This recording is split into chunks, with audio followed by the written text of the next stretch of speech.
conversations that I had and seeing the video from some of my friends and taking plenty of video myself. I haven't even got back through 30% of it.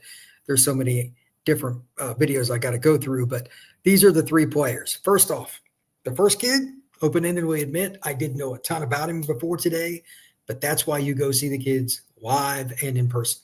CJ Bronaugh from none other than Windermere on the west side of Orlando. Not a program that usually has a lot of kids, Windermere High School, but this kid is legit a track star and a football player.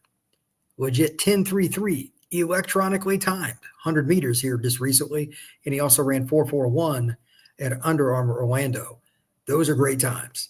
But more importantly, the back pedal, the change of direction, the maturity to listen to Coach Cox, the DB coach there, who's very demanding, but he tells kids what he wants to see, and if they do it, he'll praise them. And he just loved Bronaugh. We talked about him before all the DB drills started, and the kid did not disappoint. He was, in my opinion, the best DB there. Here's the interesting part. As far as a recruiting standpoint on it, CJ is a kid that is open-minded, but Nebraska had jumped on him early, and he committed.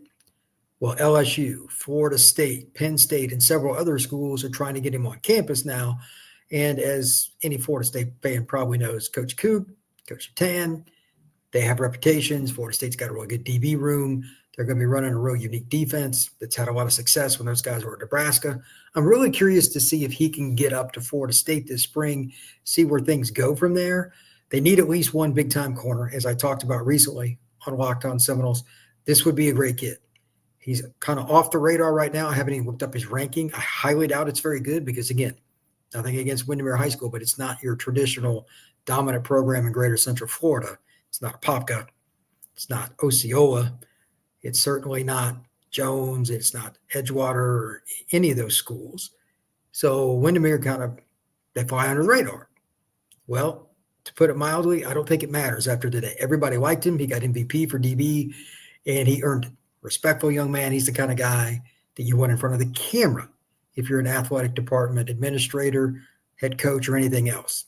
And again, coupled with 10.33 speed and great change of direction, this is a kid that Florida State fans need to go and check out. To spell the last name, it doesn't sound like it's spelled. It's Bronaugh.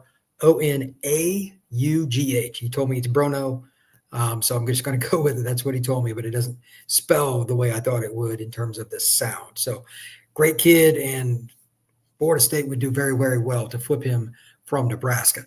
Jarius Rogers on the subject of flips. He's out of Fleming Island. This is a kid that's a defensive end I talked about numerous times. He had some really good moments